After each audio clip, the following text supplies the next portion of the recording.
حدیث رسول لایا ہوں، میں حدیث رسول لایا ہوں، لو مدینے کا پھول لایا ہوں، میں حدیث رسول لایا ہوں۔ الحمدللہ رب العالمین والصلاة والسلام علی سید المرسلین، اما بعد فاعوذ باللہ من الشیطان الرجیم، بسم اللہ الرحمن الرحیم، الصلاة والسلام علیک یا رسول اللہ وعلی آلک واصحابک یا حبیب اللہ، الصلاة والسلام علیک یا نبی اللہ وعلی آلک واصحابک یا نور اللہ۔ سرکار دو عالم صلی اللہ تعالی علیہ وآلہ وسلم کا فرمان عالی شان ہے، بے شک بروز قیامت تم میں سے میرے سب سے زیادہ نزدیک وہ شخص ہوگا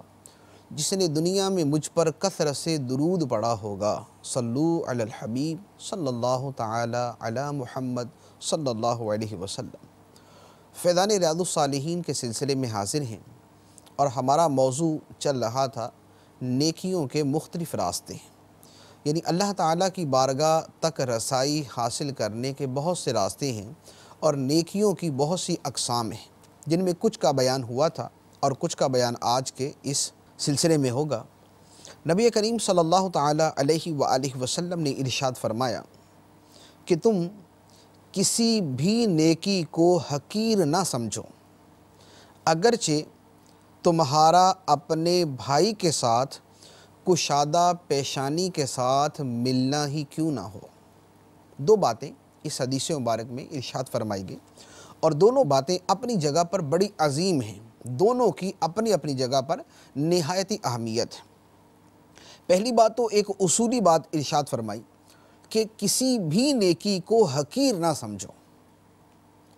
کیونکہ کوئی بھی نیکی قیامت کے دن کام آ سکتی ہے اور ہماری نجات کا ذریعہ بن سکتی ہے۔ دوسری بات جو ارشاد فرمائی وہ فرمایا کہ اگرچہ وہ نیکی یہ ہو کہ تم اپنے بھائی کے ساتھ کشادہ پیشانی کے ساتھ ملو، خوش روئی کے ساتھ ملو، اچھے اپنے چہرے کے تأثرات کے ساتھ ملو، اسے بھی حقیر نہ سمجھو۔ اور حقیقت یہ ہے کہ یہ نیکی عظیم نیکیوں میں سے ہے کہ اس نیکی کے اوپر حسن معاشرت کا دار و مدار ہے، اس نیکی کے اوپر گھروں کی خوشحالی کا دار و مدار ہے، اس عمل کے اوپر اور اس سنت مبارکہ کے اوپر لوگوں کی باہمی اچھے تعلقات کا دار و مدار ہے کہ ملتے ہوئے ایک آدمی دوسرے کے ساتھ خوش اسلوبی کے ساتھ ملے، کشادہ پیشانی کے ساتھ ملے اور اس کے چہرے کے تأثرات دوسرے کو قریب لانے کا ذریعہ بنے، نہ کہ اسے دور لے جانے کا ذریعہ بنے۔ اور یہ اتنا عظیم کام ہے، اتنی عظیم نیکی ہے کہ آپ اس کا اندازہ اس سے لگائیں کہ دنیا کے اندر جو ریسیپشن کے قوانین ہیں، جو ریسیپشن کے آداب لکھے گئے اور تیار کیے گئے ہیں، یا اس کی جو ورکشاپس ہوتی ہیں، ان میں سب سے پہلا اصول یہ ہوتا ہے کہ اپنے چہرے کے تأثرات کو خوشگوار کریں۔ آپ سے ریسیپشن کے اوپر جو آپ سے ملنے آتا ہے وہ سب سے پہلے آپ کے چہرے کے تأثرات کی وجہ سے متاثر ہوگا۔ ایون کہ دکاندار تک جو ہے وہ بھی اگر اچھے چہرے کے ساتھ لوگوں سے ملتا ہے تو لوگ اس کے پاس بار بار آتے ہیں، اور جو ہر ایک کے ساتھ ٹیڑے منہ بات کرتا ہے، سیدھے منہ جو ہے وہ بات کرنا پسند نہیں کرتا، تو لوگ ایک مرتبہ دو مرتبہ اس کے پاس جاتے ہیں، اس کے بعد دوبارہ اس کے پاس جانا ہی چھوڑ دیتے ہیں۔ تو کشادہ پیشانی کے ساتھ ملنا، خوش روئی کے ساتھ ملنا اور چہرے کے اوپر اچھے تأثرات کا ہونا کسی سے ملاقات کے وقت، یہ ایک نیکی ہے، اور نبی پاک علیہ الصلوۃ والسلام فرماتے ہیں کہ اس نیکی کو حقیر نہ سمجھو۔ اس کے بعد اگلی حدیث مبارک نبی کریم صلی اللہ تعالیٰ علیہ وآلہ وسلم نے ارشاد فرمایا کہ اے مسلمان عورتوں، کوئی پڑوسن اپنی دوسری پڑوسن کے لیے کسی شے کو حقیر نہ سمجھے، اگرچہ بکری کے پائے کا کھر ہی کیوں نہ ہو، اگرچہ بکری کے پائے کا کھر ہی کیوں نہ ہو۔ مراد یہ کہ جیسے اگر کسی پڑوسی کی طرف سے تحفہ آیا تو چونکہ عام طور پہ یہ تحفے تحائف کا لین دین جو ہے وہ عورتوں کے درمیان زیادہ ہوتا ہے کہ ایک پڑوسن کچھ کھانا پکایا تو اپنی دوسری پڑوسن کو بھیج دیا، اس نے جب کبھی کچھ بنایا تو اس نے اس کو بھیج دیا۔ تو یہ چونکہ جو حسن معاشرت یا حسن تعلق ہے عام طور پہ عورتوں کے درمیان زیادہ ہوتا ہے کھانے پینے کی چیزوں کے لین دین کے حوالے سے، تو لہذا بطور خاص عورتوں کو مخاطب کر کے ارشاد فرمایا گیا۔ تو اس سے ایک تو یہ پتہ چلا کہ عورتوں کے درمیان باہمی تعلقات کا اچھا ہونا یہ معاشرے کے لیے بہت اچھا ہے اور یہ اسلامی تعلیمات کا حصہ ہے۔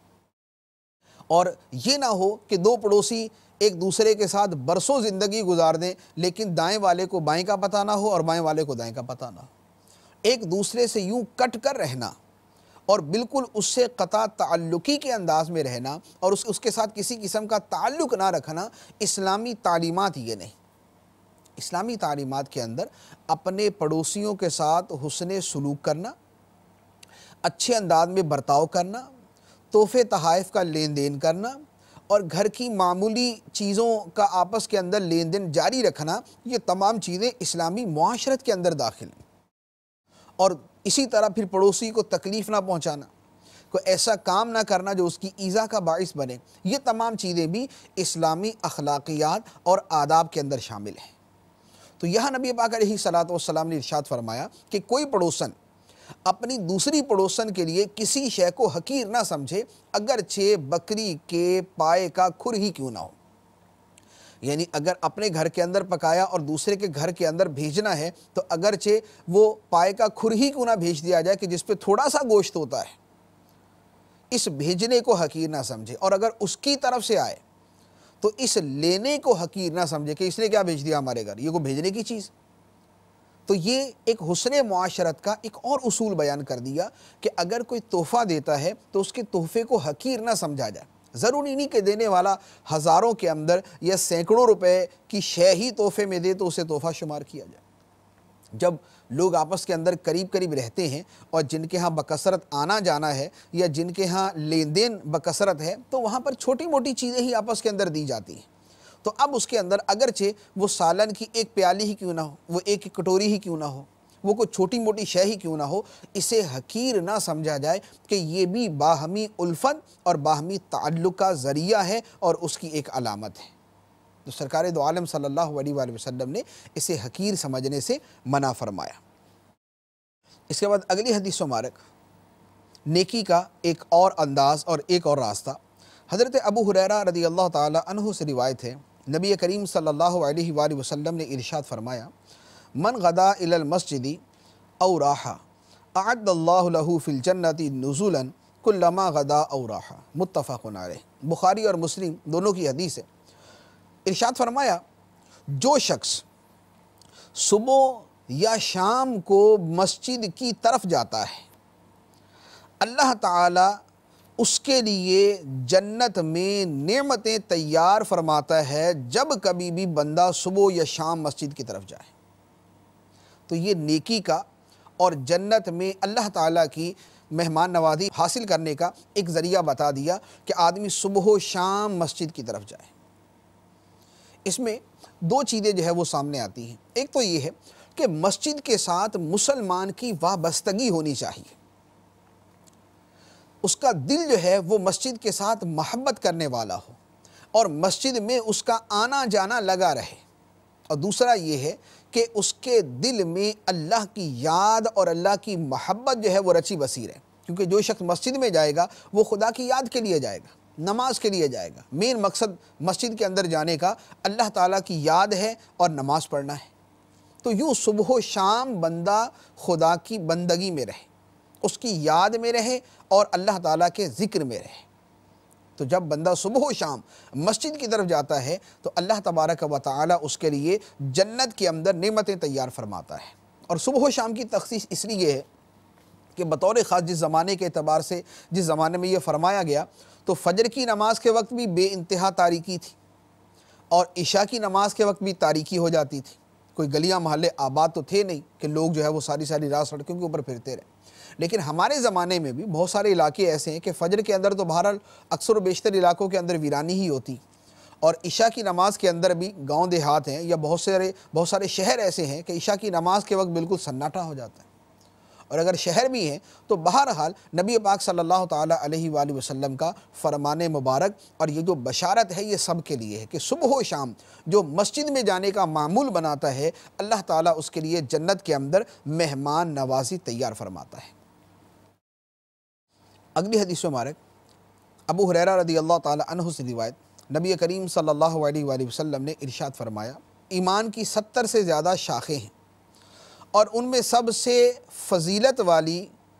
لا الہ الا اللہ کہنا ہے، جو سب سے افضل ہے وہ لا الہ الا اللہ کہنا ہے، اور جو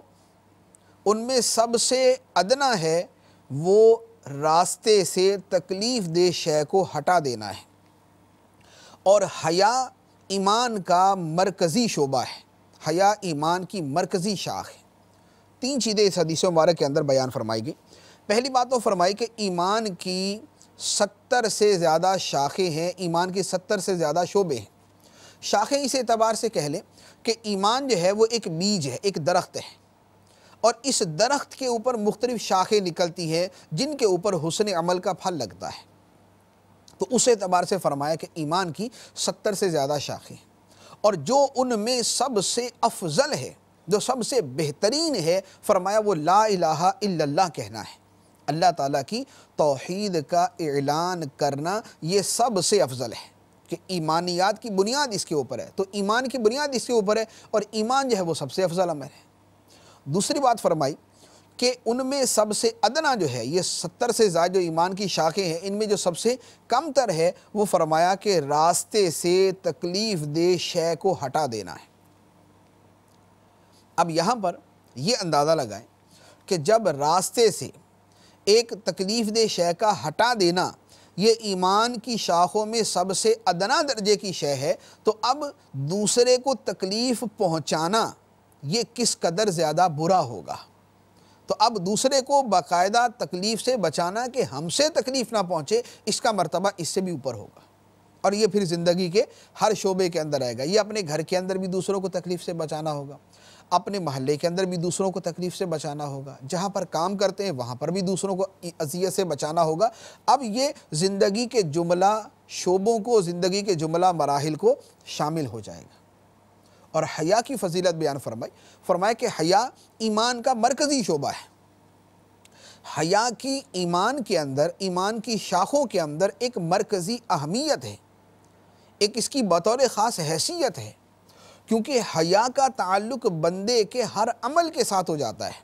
اور حیا جب ختم ہو جاتی ہے تو پھر آدمی ہر برائی کرنے کے اوپر جری ہو جاتا ہے۔ جب آدمی کی حیا ختم ہوگی، بے حیا ہو گیا تو بدکاری کرے، جب وہ بے حیا ہو گیا تو شراب پیے، اسے خدا کی حیا ہے ہی نہیں، تو اب وہ کسی بھی گناہ کا ارتکاب کرتے ہوئے شرمائے گا نہیں۔ اس لیے فرمائے گا اذا فاتک الحیا ففعل ما شئت، جب تیری حیا مر جائے تو پھر جو چاہے کر۔ تو چونکہ حیا کے ختم ہونے سے آدمی کے اندر دلیری اور جرأت اور نڈر پن پیدا ہوتا ہے جو کہ منفی ہے، یعنی وہ نڈر پن اور وہ دلیری پیدا ہوتی ہے جو منفی انداز کی ہے، اس لیے حیا کی ایک مرکزی حیثیت کو بیان کیا گیا۔ اور جب بندے میں حیا پیدا ہوتی ہے تو اس حیا کی وجہ سے وہ ہزاروں برائیوں سے بچتا ہے اور اللہ تعالیٰ کی عبادت میں لگتا ہے، تو اس لیے حیا کی بطور خاص فضیلت کو بیان فرمایا گیا۔ اس کے بعد اگلی حدیث مبارک نبی کریم صلی اللہ علیہ وآلہ وسلم نے ارشاد فرمایا کہ ایک شخص راستے پر جا رہا تھا اور اسے بڑی شدید پیاس لگی، اسے ایک کنواں ملا، وہ اس کنویں کے اندر اترا اور اس نے پانی پیا۔ کنویں سے پانی پی کر وہ باہر نکلا تو اس نے دیکھا کہ ایک کتا ہانپ رہا ہے اور وہ گیلی مٹی کو چاٹ رہا ہے پیاس کی شدت کی وجہ سے۔ کتے کو اتنی پیاس لگی کہ گیلی مٹی کو وہ چاٹ رہا تھا تاکہ اسے معمولی سی تری پہنچے تو اسے تھوڑا سا سکون ملے۔ یہ آدمی جو خود کنویں میں اتر کر پانی پی کر باہر آیا تھا، اس نے کہا کہ اس کتے کو بھی تو اتنی ہی پیاس لگی ہوئی ہے جتنی مجھے لگی تھی، تبھی تو اس کی یہ حالت ہے کہ یہ گیلی مٹی جو ہے وہ چوسنے کی کوشش کر رہا ہے، تو اسے بھی تو اتنی پیاس لگی ہے۔ تو اس نے کیا کیا کہ اپنا موزہ اتارا اور اس کے ذریعے کنویں سے پانی نکالا، یعنی کنویں کے اندر ڈال کے پانی نکالا اور پھر اس کتے کے منہ کے اندر ڈال دیا، حتیٰ کہ اس کتے نے پانی پیا اور وہ سیر ہو گیا۔ اللہ تبارک و تعالی نے اس بندے کو، جس نے اس کتے کو پانی پلایا تھا، اللہ تعالیٰ نے اس بندے کی مغفرت فرما دی۔ صحابہ کرام نے عرض کیا، یا رسول اللہ صلی اللہ علیہ وسلم، کیا جانوروں کے بارے میں بھی ہمیں اجر دیا جائے گا؟ یعنی اگر ہم جانوروں کے ساتھ حسن سلوک کریں تو کیا اس پر بھی ہمیں اجر دیا جائے گا؟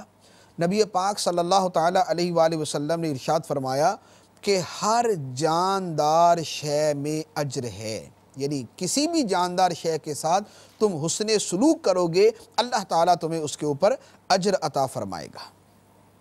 اور ایک اور روایت کے اندر یہاں تو اتنے الفاظ ہیں کہ اللہ تعالیٰ نے اسے بخش دیا۔ ایک دوسری روایت ہے بخاری شریف کی، اس میں یہ ہے کہ اللہ تعالیٰ نے اس بندے کو بخش دیا اور جنت میں داخل کر دیا۔ ایک اور روایت اسی مفہوم کی کہ ایک کتا کسی کنویں کے ارد گرد چکر کاٹ رہا تھا، کیوں؟ اس لیے کہ اسے اتنی شدید پیاس لگی ہوئی تھی کہ گویا پیاس کی شدت سے وہ مر جائے گا، اتنی پیاس لگی ہوئی تھی۔ بنی اسرائیل کی بدکار عورتوں میں سے ایک بدکارہ نے اسے دیکھا، بدکار عورت نے اسے دیکھا، تو اس نے اپنا جوتا اتارا، کنویں سے پانی بھرا اور اس کتے کو پلا دیا۔ اللہ تعالیٰ نے اسی عمل کے صدقے اس عورت کی بخشش فرما دی، اسی عمل کے صدقے اس عورت کی بخشش فرما دی۔ یہ دوسری روایت، پہلے کے اندر مرد کا تذکرہ، دوسرے کے اندر عورت کا تذکرہ۔ ایک تیسری روایت مسلم شریف کی، حضرت ابو ہریرہ رضی اللہ تعالی عنہ فرماتے ہیں کہ نبی کریم صلی اللہ علیہ وآلہ وسلم نے ارشاد فرمایا کہ میں نے ایک آدمی کو جنت میں ٹہلتے ہوئے دیکھا، ایک آدمی کو جنت میں ٹہلتے ہوئے، چہل قدمی کرتے ہوئے دیکھا۔ کیوں؟ ایک درخت کی وجہ سے، ایک درخت کی وجہ سے۔ وہ کیا؟ وہ یہ کہ مسلمانوں کے راستے پر ایک درخت تھا جس کی وجہ سے گزرنے والوں کو تکلیف ہوتی تھی، اس شخص نے اس درخت کو کاٹ دیا۔ اس درخت کو کاٹنے کی وجہ سے نبی کریم صلی اللہ علیہ وآلہ وسلم فرماتے ہیں کہ میں نے جنت کے اندر اس بندے کو چہل قدمی کرتے ہوئے دیکھا۔ اور ایک اور روایت میں مزید الفاظ ہے کہ ایک شخص کسی درخت کی شاخ کے پاس سے گزرا جو راستے کے اوپر لگی ہوئی تھی، تو اس نے کہا کہ خدا کی قسم میں اس شاخ کو یا اس درخت کو میں مسلمانوں کے راستے سے ہٹا دوں گا تاکہ انہیں تکلیف نہ ہو۔ اللہ تعالیٰ نے اسے جنت میں داخل کر دیا۔ یہ 4 احادیث مبارکہ ہیں جس میں 3 واقعات کا غالباً بیان ہے۔ ان تینوں کی روشنی میں یا ان 4 روایتوں کی روشنی میں جو چیز ہمارے سامنے آتی ہے کہ پہلے شخص نے ایک پیاسے کتے کو پانی پلایا، اللہ تعالیٰ نے اسی کے صدقے اس بندے کی بخشش فرما دی اور اسے جنت میں داخل کر دیا۔ دوسری روایت کے اندر ایک بدکارہ عورت نے ایک کتے کو پانی پلایا، اللہ تعالیٰ نے اس کے صدقے میں اس کی بخشش فرما دی۔ اور تیسری روایت کے اندر آیا کہ ایک شخص نے راستے سے ایک شاخ یا درخت کو ہٹا دیا جس سے لوگوں کو گزرتے ہوئے تکلیف ہوتی تھی، اللہ تعالیٰ نے اس کے صدقے اس بندے کی بخشش فرما دی اور سرکار دو عالم صلی اللہ علیہ وآلہ وسلم نے اس آدمی کو جنت کے اندر چہل قدمی کرتے ہوئے دیکھا۔ ان روایتوں کو بڑی توجہ کے ساتھ بار بار ان کے اوپر غور کریں، بار بار غور کریں کہ ہمارے معاشرے کے اندر اگر ایسے ہی افراد پیدا ہو جائیں کہ جو دوسروں کا خیال کرنے والے، دوسروں کو تکلیف سے بچانے والے اور جن اشیاء سے لوگوں کو تکلیف پہنچتی ہو ان کو لوگوں سے ہٹا دینے والے اگر پیدا ہو جائیں تو ہمارے معاشرے کی بے چینی، بے سکونی،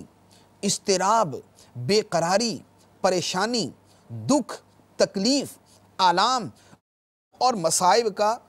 کیوں کر خاتمہ نہ ہو جائے۔ ہم کتنی چیزوں کو اپنی آنکھوں کے سامنے دیکھتے ہیں، یہاں پر پیاسے کتے کو پانی پلانے کے اوپر اس بندے کی مغفرت ہوگی اور اسے جنت میں داخل کر دیا گیا، بدکارہ عورت کی مغفرت ہوگی اور اسے جنت میں داخل کر دیا گیا، تو ہمارے تو پاس پڑوس کے اندر ہمارے مسلمان بھائی جو انسان ہیں، ہمارے مسلمان بھائی پیاسے ہوتے ہیں، وہ بھوک سے بے قرار ہوتے ہیں، وہ پریشان حال ہوتے ہیں، ان کے گھروں کے اندر 2 وقت کا کھانا نہیں ہوتا، مہنگائی کی وجہ سے، غربت کی وجہ سے، بے روزگاری کی وجہ سے، معاشرے کی عدم التفات کی وجہ سے جو لوگوں کی حالت ہے وہ کتنی پریشان کن ہے۔ ہمارے کتنے رشتہ دار ایسے ہوتے ہیں جو اپنے گھر کے اندر سفید پوشی کا بھرم رکھتے ہوئے بیچارے 3 وقت کا کھانا نہیں کھا سکتے، وہ 2 وقت کی روٹی نہیں کھا سکتے، جن کے بچوں کے پاس سردیوں کے اندر پہننے کو کپڑے نہیں، کو عید اور خوشی کے موقع پر نیا لباس پہننے کے لیے پیسے نہیں، جن کے گھر کے اندر بیمار کی دوائی کے پیسے نہیں۔ ہمارے ہاں کتنے لوگ پریشان ہیں، کتنے لوگ دکھی ہیں۔ اگر یعنی اس کے اوپر ہم دیکھتے ہیں تو کلیجہ منہ کو آتا ہے کہ ہمارے معاشرے کی حالت کیا ہے۔ ہمارے یہاں لوگ کتنے پریشان ہیں، کتنے دکھی ہیں، کتنے لاچار و بے بس ہیں۔ سیلاب آتا ہے، لوگ ڈوب جاتے ہیں، زلزلہ آتا ہے، لوگ تباہ ہو جاتے ہیں، آفات و بلیات آتی ہیں، بارشوں کی وجہ سے، سیلابوں کی وجہ سے لوگ برسہا برس تک اپنے مکانوں سے محروم ہو جاتے ہیں، اپنے سر کے سائے سے محروم ہو جاتے ہیں، ان کے سر پہ چھت نہیں ہوتی، سردیوں میں ٹھٹھرتے رہتے ہیں، زندگیاں گزر جاتی ہیں، لیکن ان کو پوچھنے والا کوئی نہیں ہوتا۔ جس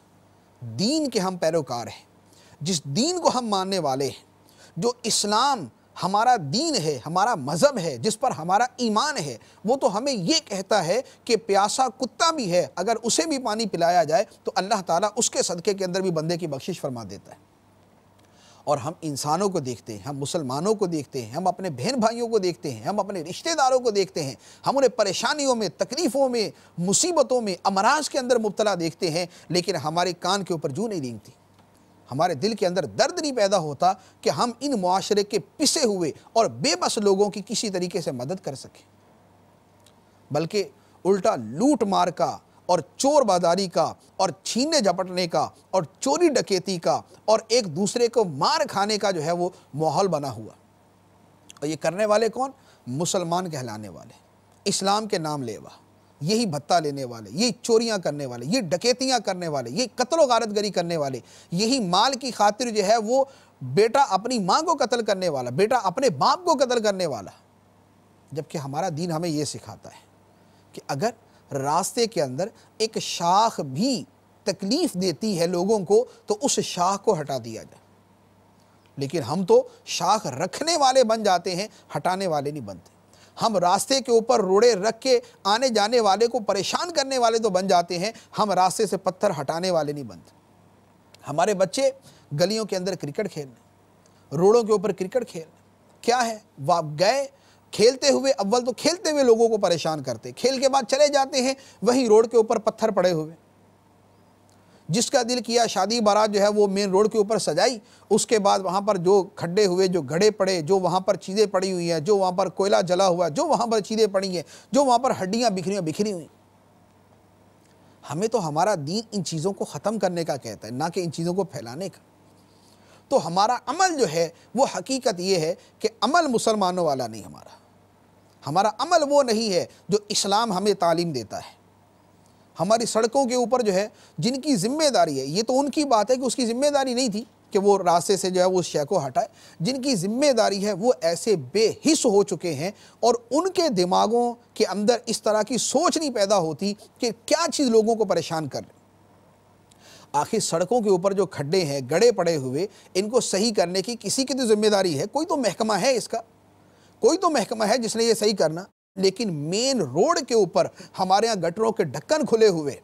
رات کی تاریکی کے اندر لائٹ نہیں ہے، وہاں پر گاڑی آتی ہے، گرتی ہے، اندر والے بھی بیچارے زخمی، گاڑی کا بھی ستیہ ناس۔ یہ اس طرح کی چیزوں سے بچانا کسی تو محکمے کی ذمہ داری ہے۔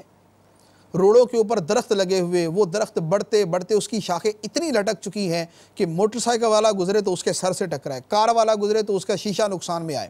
اگر کوئی دوسری بڑی گاڑی گزرے تو وہ نقصان اٹھائے۔ تو آخر یہ روڈوں کے اوپر اگر درخت لگانا جو ہے اگر اچھی بات ہے تو اس کی جو شاخیں لوگوں کو پریشان کر رہی ہیں، کیا اس کو صحیح کرنا بھی کسی کی ذمہ داری ہے یا نہیں؟ بارش ہوتی ہے، سڑکیں بیٹھ جاتی ہیں، تباہ ہو گئی، برسوں گزر جاتے ہیں، کوئی صحیح کرنے والا نہیں، کیا اس کو صحیح کرنا بھی کسی کی ذمہ داری ہے؟ کیا یہ نیکی کا کام نہیں؟ حقیقت یہ ہے کہ یہ اتنے بڑے نیکی کے کام ہیں، اتنے بڑے نیکی کے کام ہیں، لیکن محروم ہیں وہ لوگ، اور بڑے بد قسمت ہیں وہ لوگ کہ جن کے پاس یہ ذمہ داری ہے، وسائل ہیں، پیسہ ہے، لیکن صرف کام کرنے کی نیت نہیں، کام کرنے کی سوچ نہیں، نیت نہیں ہے، ول نہیں ہے اس بات کی، وش نہیں ہے اس بات کی کہ ہم یہ کام کر سکیں، ہم لوگوں کو پریشانی سے بچائیں۔ کیوں؟ اس لیے کہ ہم تو نہیں گزرتے یہاں سے، ہم تو اپنے پروٹوکول کے ساتھ گزر جاتے ہیں۔ نتیجہ یہ ہوتا ہے کہ لوگ بیچارے ان کی زندگیاں گزر جاتی ہیں، 10 سال پہلے جس سڑک سے ہم گزرے ہوتے ہیں 10 سال کے بعد گزرتے ہیں، جو کھڈا جہاں پر موجود تھا وہ وہیں پر موجود ہوتا ہے، جو راستے کی رکاوٹ جہاں پر موجود تھی وہ وہیں پر موجود ہوتی ہے۔ تو یہ ہمارے یعنی یہ دین اسلام کی تعلیمات کو گویا پریکٹیکلی جو ہے منہ چڑھانے کے قابل ہے، منہ چڑھانے کے مترادف ہے یہ، کہ ان چیزوں کی پرواہ ہی نہیں۔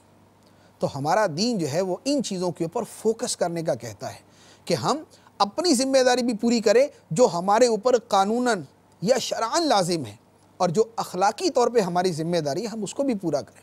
ہم دوسروں کو تکلیف سے خود بچائیں بھی، اور اگر کوئی تکلیف ان کو کسی شے سے پہنچتی ہے تو ہم اس تکلیف کو ہٹائیں بھی، اس تکلیف کو ختم بھی کریں۔ ایک اور حدیث مبارک، یہ ایک نیکی کے راستے کی چند صورتیں بیان کی تھی جو حسن اسلام ہے اور جو عظیم عبادت ہے، جو عظیم عبادت اور جو عظیم حسن اسلام میں سے ہے۔ نیکی کے راستے کی ایک اور صورت، نبی کریم صلی اللہ تعالیٰ علیہ وآلہ وسلم نے ارشاد فرمایا کہ اے لوگو، قیامت میں ایسے عمل کے بارے میں بتاؤں جو عمل گناہوں کو مٹا دیتا ہے اور درجات کو بلند کر دیتا ہے۔ عرض کیا کیوں نہیں یا رسول اللہ صلی اللہ علیہ وسلم؟ ارشاد فرمایا کہ وہ عمل یعنی جو نیکیاں جو گناہ مٹا دے اور درجات بلند کر دے وہ ہے ناپسندیدہ ہونے کے باوجود مکمل وضو کرنا، ناپسندیدہ ہونے کے باوجود مکمل وضو کرنا، اور مسجدوں کی طرف زیادہ قدم چل کر جانا، اور فرمایا کہ ایک نماز کے بعد اگلی نماز کے انتظار میں بیٹھے رہنا، فرمایا فذالکم الرباط، یہ تو رباط ہے جو قرآن کے اندر جس کی فضیلت اور حکم دیا گیا، یہ تو وہ شے ہے، یعنی سرحد اسلام پر حفاظت کرنا، سرحد اسلام پر پہرا دینے کے یہ برابر ہے کہ آدمی مسجد کے اندر بیٹھ کے اگلی نماز کا انتظار کرے۔ 3 عمل یہاں پر بیان کیے گئے۔ ناپسندیدہ ہونے کے باوجود وضو کرنا، جیسے گرمیاں ہیں اور پانی بھی گرم ہے، سردیاں ہیں اور پانی ٹھنڈا ہے، اب ناپسندیدہ ہے لیکن اس کے باوجود وضو کرنا، اور مسجد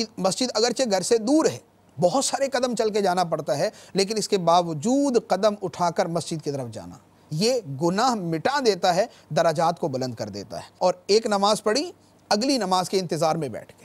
یہ بھی بڑا افضل عمل ہے۔ نبی پاک علیہ الصلوۃ والسلام نے فرمایا کہ یہ سرحد اسلامی پر پہرا دینے کے برابر ہے۔ تو یہ کوئی مشکل نہیں ہے، اگر ہم بھی چاہیں تو کر سکتے ہیں۔ ٹھیک ہے ہم بڑے مصروف ہیں کاروبار میں، دیگر کاموں میں، لیکن ہمیں کبھی چھٹی تو ہوتی ہے، کسی کو جمعے کو، کسی کو اتوار کو، تو عصر کی نماز پڑھے مغرب تک مسجد میں بیٹھ جائے، درود شریف، ذکر اور ان کاموں کے اندر مشغول ہے، تو اس فضیلت کو حاصل کر سکتا ہے۔ پھر وہ لوگ کہ جو عمر رسیدہ ہیں، بزرگ لوگ ہیں، کہ جن کو کوئی کام کاج نہیں کرنا، ان کے لیے تو ویسے ہی بہت آسان ہے، عصر کی نماز مسجد میں پڑھنے جائیں، عشاء پڑھ کے واپس آئیں، 3 نمازوں کے اندر بڑی آسانی سے وہ اس فضیلت کو اور ثواب کو حاصل کر سکتے ہیں۔ تو اگر ذہن ہو نیکیاں کمانے کا، نیکیوں کی حرص ہو، لالچ ہو، اللہ تعالیٰ کی زیادہ سے زیادہ رضا حاصل کرنے کا شوق ہو، تو آدمی بہت سارے کام کر سکتا ہے۔ اللہ تبارک و تعالی ہمیں عمل کرنے کی توفیق عطا فرمائے، آمین بجاہ النبی الامین صلی اللہ تعالی علیہ وسلم۔ میں حدیث رسول لایا ہوں، میں حدیث